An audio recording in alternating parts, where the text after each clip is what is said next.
హైవేలపైన opposite direction wrong route లో వస్తున్న vehicles పైన కఠిన చర్యలు తీసుకుంటామని తిరుచానూరు సీఐ సునీల్ కుమార్ హెచ్చరించారు.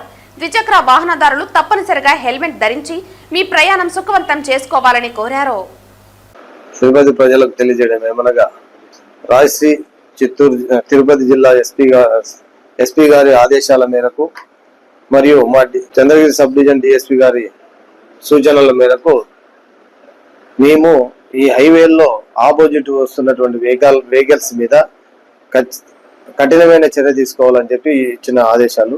విషయం ఏమంటే ఏ ఒక్కరి ప్రాణాలు కూడా పోకూడదు మరియు ప్రజల ప్రాణాలు కాపాడాలి, ఎవరికి ఎలాంటి యాక్సిడెంట్స్ జరగకూడదు అనే ఉద్దేశంతో మా సీనియర్ ఆఫీసర్స్ ఇచ్చిన ఆదేశాల మేరకు మేము రోజు వార్తా క్రాస్ లో, తర్వాత ఆసిపురం జంక్షన్ లో, తర్వాత కనపల్లి జంక్షన్ లో అక్కడ ఆపోజిట్ వచ్చే వెహికల్స్ మీద మేము పట్టుకొని రావడం, కేసులు కట్టడం జరుగుతుంది.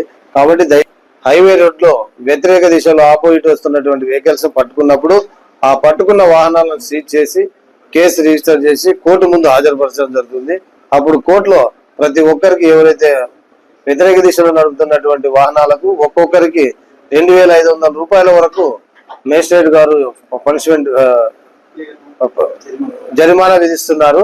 కాబట్టి ఎవరు కూడా ఆపోజిట్ డైరెక్షన్ లో వాహనాలు నడపొద్దు మరియు పోలీస్ స్టేషన్ లో వచ్చి కోర్టుకు వెళ్ళి ఫైన్లు కట్టకుండా మీరు మీ ప్రాణాలు, మీ ఇంటి కుటుంబాల కోసం మీరు జాగ్రత్తగా నడుపుకొని అలాగే ద్విచక్ర వాహనదారులకు మరొక విజ్ఞప్తి ఏమంటే ప్రతి ఒక్కరు కూడా హెల్మెట్ ధరించండి, మీ ప్రయాణాన్ని సుఖవంతం చేసుకోవాలని పోలీస్ తరఫున మనవి చేసుకుంటున్నాం. తిరుచానూరు పోలీసు వారు మీకు విజ్ఞప్తి చేస్తున్నాం. Thank you.